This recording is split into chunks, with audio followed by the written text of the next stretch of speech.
नमस्कार, का हाल में आपका स्वागत है। मैं हूं सत्या राजपूत। तो आज का हाल में हम बात करेंगे त्रासदी को लेकर।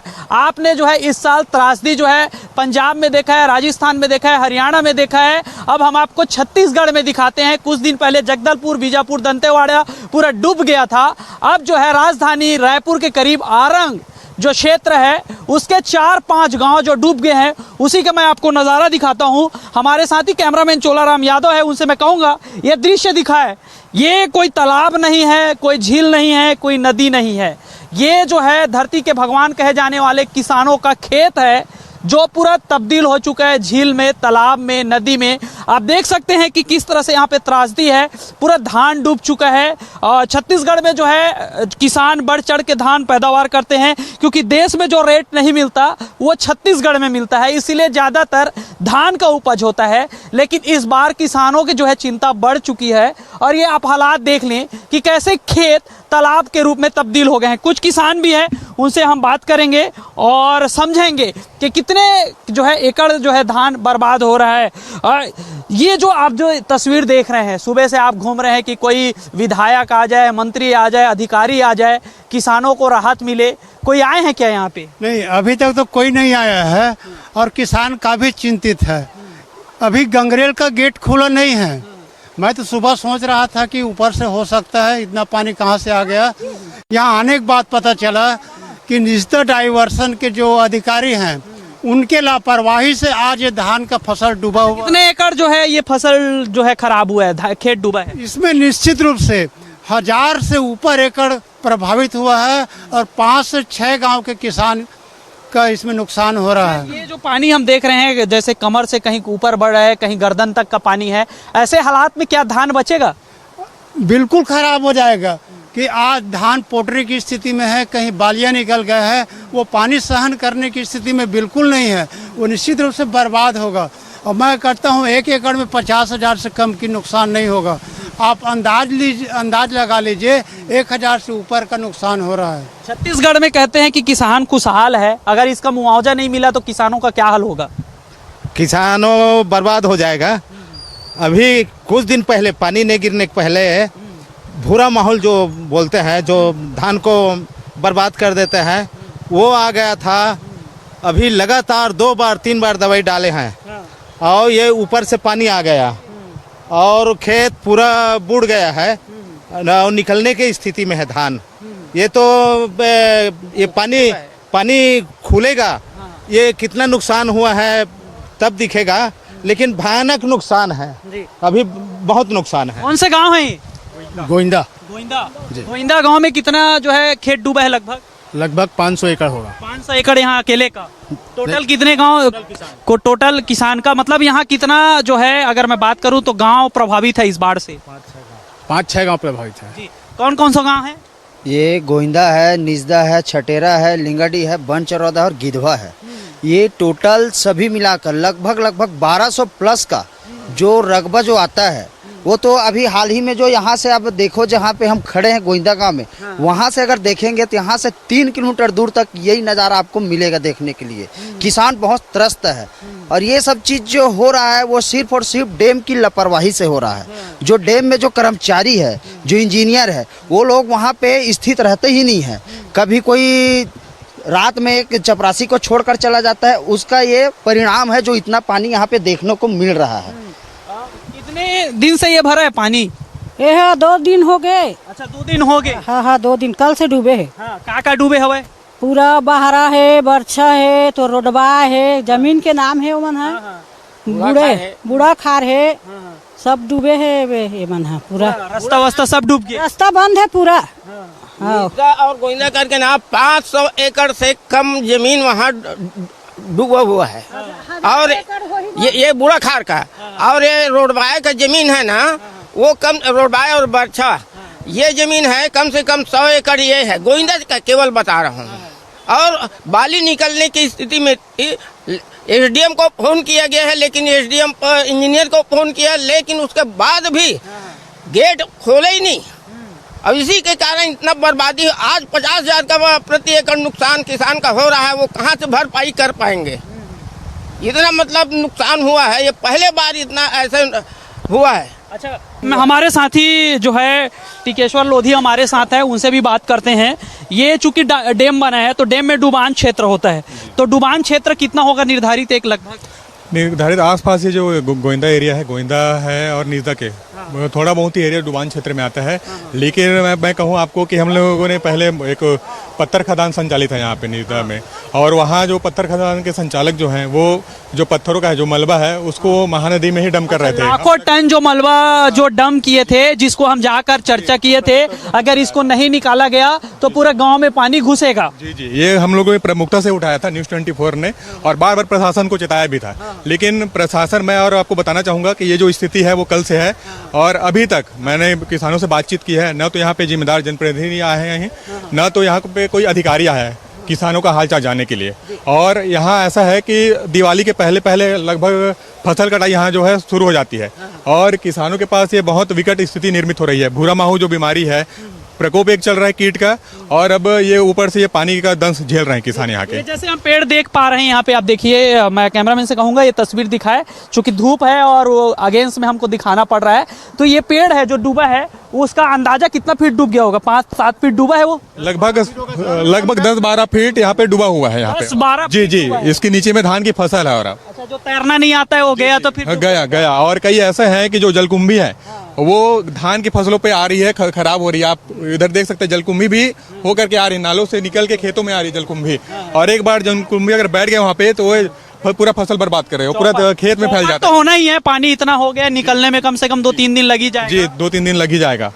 तो देखिए, अभी हम आपको अलग अलग गांव के जो तस्वीर दिखा रहे हैं, आगे और भी गांव हैं, वहां भी चलते हैं, वहां भी दिखाएंगे कि ये बाढ़ का त्रासदी है, और जो अवैध जो संचालन है, खदान जो संचालित करने वाले लोग हैं, जो लाखों टन मलबा नदी में पाट दिए, तो नदी जो है अपना रास्ता बनाते हुए गांव में घुस गया है, और जो कलेक्टर को बार बार शिकायत करने के बाद भी कोई कार्रवाई नहीं हुई है। तो आखिरकार इसके लिए जिम्मेदार किसे माना जाएगा, और किसान के जो चिंता बढ़ गई है, उसके चिंता का समस्या का समाधान क्या होगा, उनका मुआवजा राशि के लिए सरकार आगे क्या करेगी? क्योंकि अभी तक 2 दिनों से यहाँ पे ना कोई जनप्रतिनिधि पहुंचा है, ना ही अधिकारी पहुंचा है, ना ही जिला के कलेक्टर एसपी पहुंचा है। तो हालात आप समझ सकते हैं। राजधानी रायपुर है, मात्र महज 35 से 40 किलोमीटर दूरी पर मैं ये स्थिति दिखा रहा हूं, और यहाँ से बद से बदतर हालात है। ऐसे ही 4-5 गाँव और हैं, वहाँ भी चलते हैं, वहाँ की भी स्थिति दिखाते हैं किस तरह से जो है पूरे गांव, 4-5 गांव है, जलमग्न हो गया। हजारों एकड़ जो है जमीन डूब गया है, धान सड़ने की स्थिति में आ गया है। तो इसके पीछे के कारण भी हम आपको दिखा रहे हैं। पहले हमने दिखाया पूरे जल ही जल है, और दूसरी ओर जहां से नदी रास्ता निकलना है तो कैसे नदी को पाट दिया गया है, महानदी, वो दिखाता हूँ। मेरे कैमरामैन साथी चोलाराम यादव जी हैं, उनको मैं कहूँगा ये दिखाए। ये जो पत्थर है, यहाँ पे 8 खदान संचालित है, और यहाँ के जो मलबा है उस मलबे को कैसे बीच नदी में जो है पाट दिया गया है। जो हम ये खड़े हैं, ये नदी का दायरा है, ये नदी है। कौन कहेगा ये नदी है? सवाल यही है। ये देखिए मेरे लेफ्ट साइड में, आप देखिए कि ये किस तरह से ये टीला खड़ा कर दिया गया है। इसको न्यूज़ 24 मध्य प्रदेश छत्तीसगढ़ ने प्रमुखता से 4 महीना पहले दिखाया था, और कहा था कि अगर इसको नहीं हटाया जाता है तो पूरा गांव डूबेगा। अब गांव डूबने की स्थिति में है, और ये तस्वीर हम आपको इसलिए दिखा रहे हैं क्योंकि गांव डूब रहा है और गांव के लोग हमारे साथ हैं। ये जो है कितना बड़ा कारण है, आज जो है 5-6 गांव डूब रहे हैं उसमें। इसका बहुत बड़ा कारण है, आपने पहले भी देखे थे, आपने न्यूज चलाया था। एक तो महासमुंद जिला, दूसरा रायपुर जिला, दोनों के तरफ खदान माफिया लोग सीधा नदी में लगा दिए हैं। और जो मुहाना है, जो नदी से में बहाव होता था, गांव से निकलने वाली पानी, वहां पे पूरा पटिंग हो गया है। तो ये पटिंग होगा और नदी सकरा होगा, तो ये कारण तो होगा। किसका खदान चल रहा है और कौन कौन पाटा है यहाँ पे? यहाँ पे जितने 8 खदान चल रहे थे सभी पाटे, जैसे लालचंद अग्रवाल, संतोष यादव, श्याम सुंदर यादव, दुष्यंत साहू, धनेश साहू, देवानंद साहू, और नरेश सानी भी थे, लेकिन वो पहले बंद कर दिया था। ये सभी लोग हैं। अच्छा, इस मुद्दे को लेकर हम कलेक्टर और खनिज अधिकारी के पास गए थे। उन्होंने कहा है हमने जांच गठित कर दी है और मलबा निकाला जा रहा है। ये की बात सही है? बिल्कुल नहीं, एक भी मलबा नहीं निकाला गया है। कलेक्टर साहब तो सिर्फ यही बोलते हैं, सारी चीज रिपोर्ट कलेक्टर साहब के पास आते हैं, लेकिन कलेक्टर साहब यही बोलते हैं मैं जांच करूंगा, देखूंगा, समझ गया। अभी भी आज भी उनके पास लेटर आया दिल्ली से, माइनिंग वाले के पास है। माइनिंग वाले 9 सितंबर को आए थे, शायद उनका नाम हेमंत चेरपा है। उन्होंने पटवारी जो रिपोर्ट दिया है, जिसको मैं अभी प्रमाणित लिया हूँ, उस रिपोर्ट को पूरा मिलाया है और सही पाया गया है, लेकिन आज तक के अभी कुछ नहीं हुआ है। और 13 जनवरी से आपके चैनल पहले से दिखा रहा है, आपके आदमी पहले से आ रहे हैं, 13 जनवरी से जब खदान बंद है तो आज निरस्त क्यों नहीं हुआ, ये बहुत बड़ी बात है। तो मतलब अधिकारी भ्रष्ट हो तो समझा जा सकता है कि जनता का क्या हाल होगा। जनता का सेवक होते हैं, उनके सेवा के लिए और कानून व्यवस्था को बनाए रखने के लिए उनको नियुक्त किया जाता है, लेकिन इस तरह के जो है मामले दिखाए जाने के बाद अगर कलेक्टर कहता है कि देखूंगा, करूंगा, सोचता हूं, जानता हूं और काम ना हो और जनता इसका जो है भुगतान करे, उनका पूरा 4 महीने का कमाई बह जाए, पूरा गाँव बह जाए, तो इसके लिए आखिरकार जिम्मेदार कौन होगा। ये जो आप हालात देख रहे हैं, अभी हम जो खेत में थे अब ये दिखा रहे हैं, ये कितना भयावह होने वाला है आज चल के, जब नदी को पाट दिया गया है। तो ये तो काफ़ी भयावह स्थिति दिख रही है और ऐसा लगता है कि शासन द्वारा जानबूझकर इसको नज़रअंदाज कर रहा है। अगर इसी तरीके से रहा, इसको नहीं सुधारा गया तो निश्चित रूप से इस क्षेत्र के किसानों को या गाँव वासियों को गंभीर दर्द झेलना पड़ेगा। ऐसा लगता है कि विस्थापित होना पड़ेगा। जब गांव में पानी घुस जाएगा तो कहाँ जाएंगे, जब खेतों में उसका फसल नष्ट हो जाएगा तो कैसे जीवन यापन करेंगे। तो हम लोग बीच नदी में चल रहे हैं, महानदी है, उस नदी में चल रहे हैं। आपको लग रहा है कि हम नदी में हैं, लेकिन हम आपको दिखाएंगे ये नदी है, इसको पाट दिया गया है, ये टीला में बदल गया है। इसकी मतलब कितने किलोमीटर का था इसका चौड़ाई? इसका तो भैया लगभग 1 किलोमीटर से ऊपर था, लेकिन आज देखो तो दोनों तरफ से, आप कैमरामैन को भी इधर दिखवाइए, महासमुंद का एरिया।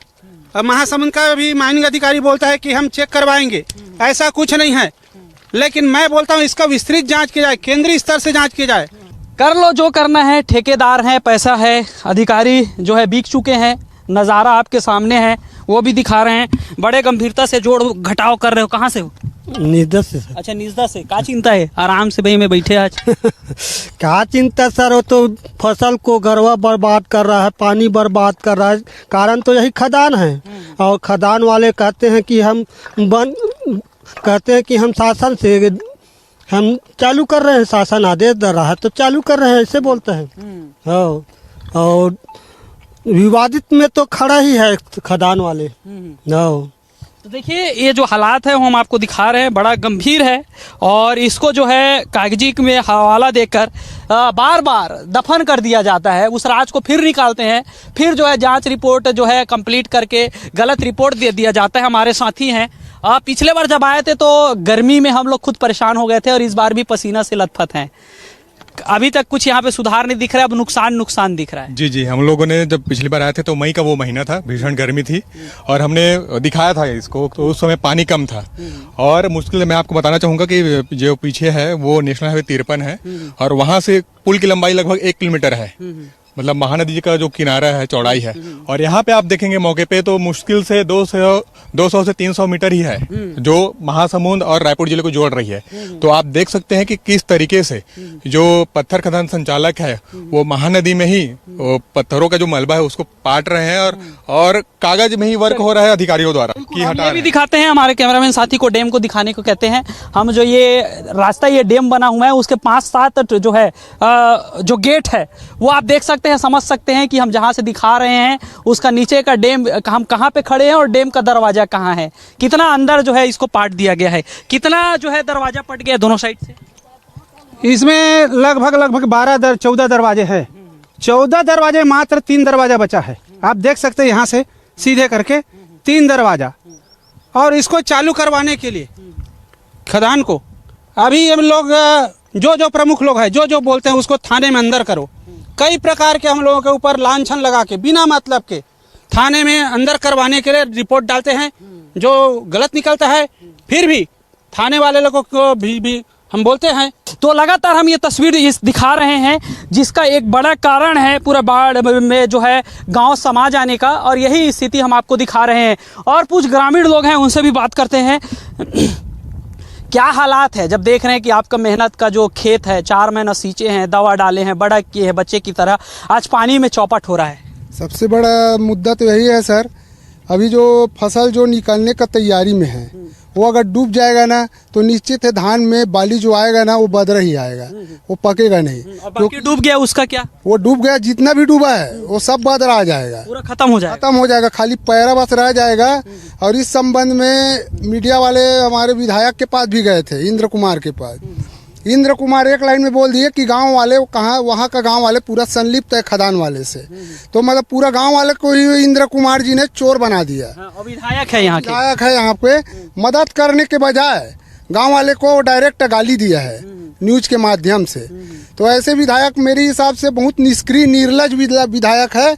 ऐसे विधायक को तो जिंदगी में एक चपरासी का भी टिकट नहीं मिलना चाहिए, जो हमारे गांव के विरुद्ध सोच रहा है। और आज हमारे गांव उसी के बदौलत डूबने की स्थिति में है ना। रात में कई ठो घर में पानी घुस गया था सर, जो खाना बनाने के लिए आदमी बहुत बेचैन थे, झिल्ली या तिरपाल लेके खाना बना के जैसे तैसे रात को बिताए हैं। एक अंकल है यहाँ, उसके घर में भी पानी घुस गया था, जैसे तैसे करके ये लोग ऊपर में झिल्ली तिरपाल करके खाना बना कर रात काटते हैं सर ये लोग। तो ऐसा स्थिति रहा तो फिर हम लोगों को यहाँ से पलायन करना ही उचित लगेगा, क्योंकि गांव में अगर बाढ़ का पानी चला जाएगा तो उसके में तो कई ठो जानवर भी अंदर घुसेगा। तो भाई जानवर से तो हम लोग नहीं लड़ पाएंगे। और यहाँ माफिया लोग का दंगल चालू है, बार बार बोलने पर थाना की तरफ अब दौड़ाना शुरू कर दिया है हम लोगों को। गरीब आदमी हैं भाई, हम नियम से लड़ रहे हैं, वो लोग पैसे से लड़ रहे हैं। आखिरकार लड़ाई कोई भी हो, सत्य की जीत होती है। और विधायक कह रहे हैं कि पूरा गांव जो है बिक गया है, गाली दे रहे हैं, आपके साथी बता रहे हैं। कारण का है, यही बात के डर ला उबखत न्यूज वाला तो आप ही मना रहे हो, तो यही बात ला बता रहे हैं कि एकर से भैया हमन ला एक अतका दूर पटा गए है। और जब बरसात के पानी आते तब यही 300-400 एकड़ जो हेबे जमीन हमार जो बूढ़ा खार बोलते यही लोग बता रहे हैं कि वो यही माध्यम से, चैनल के माध्यम से कि अतका क्षति होती कि आज आप मन देखे हो आ होता कतका पूरा यहाँ की जमीन है 350-400 एकड़ जमीन है जो डूबे है। मोरो 1.5-2 एकड़ जमीन मोरो डूबे है। और एक नुकसान सरकार कैसे दी है, कैसे भरपाई करी वही जाने। और यही बात ला हमन है। अच्छा, कई जन की थे कि डुबान क्षेत्र में थे ओकर पैसा मिल गए, कतेक डुबान क्षेत्र कतका नहीं है। हमार गाँव में एक किसान ला हमार गाँव नहीं मिले है। असन कोई भी बता दे कि अधिकार ले देख ले अपन, हमार गांव जतका किसान है ओकर एक जन के मुआवजा कोई नहीं मिले है। और वो कहा था ना को मिले कि के मिले ही तो बतान भाई हमारे गांव के किसान मान ला पूछा है। और हमारे गांव के कोई किसान ला हमारे गांव के एक झल्ला नहीं मिले मुआवजा का बात करते हैं। अभी जब क्षति हो ही क्षतिपूर्ति आज तक 1 रुपया मतलब कोनो नहीं मिले है। एक गांव 3-4 साल पहले एक गांव डूबे रही से ले दे करके 1000 रुपया दे रही से, मोर 1.5-2 एकड़ जमीन डूबे रही से, फसल नुकसान हो रही से 1000 रुपया दे रही से। 2 एकड़ जमीन की कीमत जिन्हें 1000 रुपया दे रही से। वही कहा था वो बखत तो आपके चैनल के माध्यम से बता हूँ कि आप इतना देख लो, वो जो नाला है हमारे गांव के जो खार के पानी निकलते निकासी है, वो यही कारण वो में पानी निकल नहीं पावत है, यही मलमक कारण। यही चीज ला में बार बार हमन कलेक्टर करा, तो खनिज अधिकारी करा, SDM करा, एक कतका शिकायत करें। आप मन तो जाना था देखे हो हमारे उनका पूरा पोथी पुराण माढ़े है भाई, काका शिकायत करें तेकर, लेकिन अभी तक एक निवारण नहीं हुआ थे। अब देखने वाली बात यही है कि जिस तरह से ये दर्द है और इस दर्द में जिनका जिम्मेदारी है कि दर्द का निवारण करना है, इस दर्द के दवा बनना है, वही इस दर्द को और खुरेद रहे हैं और जो समस्या का समाधान करना था उसको और उलझा रहे हैं। क्या 8-10 ठेकेदार क्या सरकार चला रहे हैं, एक बड़ा सवाल ये है। और आखिरकार बार बार शिकायत करने के बाद कार्रवाई क्यों नहीं हो रही है। अब पूरा गाँव डूबने कगार में है। क्या अब जो है पंजाब जैसे त्रासदी देखना चाहते हैं, यहाँ के लोग डूब के मर जाएं, ये इसका इंतजार है। फसल तो खराब हो गया है, फसल खराब होते ही किसान के पास ऑप्शन नहीं होता, फिर हम ही खबर चलाते हैं और लोग देखते हैं कि किसान ने की आत्महत्या। ये दिन आखिरकार क्यों आने दिया जा रहा है। और ये बड़ा एक सवाल है कि आखिरकार इतना बड़ा जो है नदी, महानदी को जो है इसको संरक्षित करने के लिए लाखों करोड़ खर्च किया जाता है और दूसरी ओर अवैध तरीके से पूरा पाट दिया जाता है, तो इसमें कार्रवाई क्यों नहीं हो रही है। अब देखने वाली बात यही है। आरंग के आसपास के 4-5 गांव जो है बाढ़ में डूब गया है, हजारों एकड़ खेती बर्बाद हो गया है। इस वक्त मैं डेमपू भूंही डैम में दिखा रहा हूँ। ये जो पानी इतना आ रहा है और यहाँ पे लगभग जो डैम का वो जो है गेट है उसमें से तमाम चीज़ जो ख़राब हो चुके हैं और कारण ये है कि नदी में जो है नदी से सीधा गांव में पानी घुस रहा है। और दूसरी ओर मैं ये तस्वीर दिखा रहा हूँ, ग्रामीण लोग पहुँचे हुए हैं और यहाँ पे कुछ अधिकारी भी मौजूद हैं, उनसे भी बात करेंगे और समझेंगे कि आखिरकार ये कारण क्या है, क्यों जो है खेतों तक ये जो है पानी पहुँचा है, इसके वजह जानने की कोशिश करेंगे। कुछ यहाँ पे अधिकारी भी मौजूद हैं। आपका परिचय? मैं एसडीओ हूँ यहाँ की, निजदा बैराज की। अच्छा, एसडीओ हैं आप। ये कब खुला गेट यहाँ का?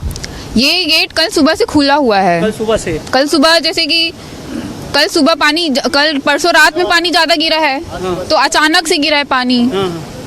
तो जो है मौसम विभाग अलर्ट जारी करता है तो आप लोग अलर्ट नहीं होते क्या? अलर्ट होते हैं हम लोग, लेकिन जब तक पूरे गांव में पानी घुस गया है, 5 गांव का पूरा फसल चौपट हो गया है, आप कह रहे हैं कि अचानक से बारिश हुई है, पिछले 2 दिनों से बारिश हो रही है, 4 दिनों का अलर्ट जारी है। देखिए हमारा जो ये निजदा बैराज है इसका एक प्रॉपर लेवल हम लोग मेंटेन करते हैं 266-20 का। अगर उससे लेवल ऊपर जाती है तो हम लोग गेट खोल देते हैं। कुछ ठीक है, आप गेट खोलते हैं, आप ये नहीं देखते कि आपके लेवल में पानी भरते तक कौन कौन से गाँव में पानी घुसता है? कभी सर्वे कराए हैं? हम लोग पटवारी से कॉल में बात करते रहते हैं, पटवारी हमको जैसे न्यूज़ देता है। अगर सालों से गांव में घुस रहा है पानी? जब से डाइवर्सन बना हुआ है ना। कब से बना है? लगभग कब से? करीब ये अपना 2005 से बना हुआ है ना। ये बोल रहे 2005 से पानी घुस रहा है, आप कह रहे हैं कि सर्वे करवाते हैं, पटवारी से फोन में बात करते हैं और पटवारी अभी तक नहीं आया है। नहीं, अभी तक गांव में पटवारी नहीं आया। इसी चीज को मैं अब देख अभी तक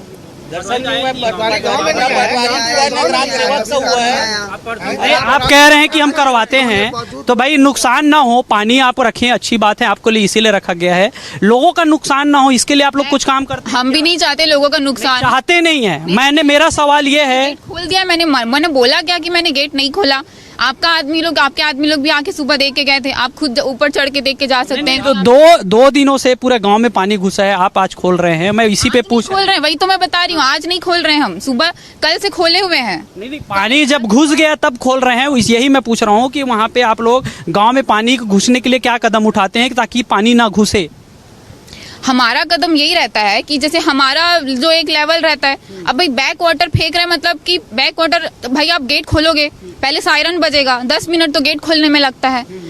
थोड़ा पानी इतना गिरा है कल कि आप टाइम नहीं बता सकते ना कब पानी घुस जाए। 5 गांव में पानी पहुंच गया और आपका सायरन नहीं बजा, बहुत शानदार। सायरन बजा। आपका क्या जिम्मेदारी है यहाँ? मैं एसडीओ एंडम हूँ। यहाँ पे ये समस्या क्यों हो रही है, गाँव तक पानी क्यों पहुँच रहा है? हम समस्या जान रहे हैं, आप क्यों नहीं खोल रहे हैं हम नहीं पूछ रहे हैं। ठीक है, ये निजदा बैराज है, यहाँ पर 266.20 का लेवल मेंटेन करना हमारी जिम्मेदारी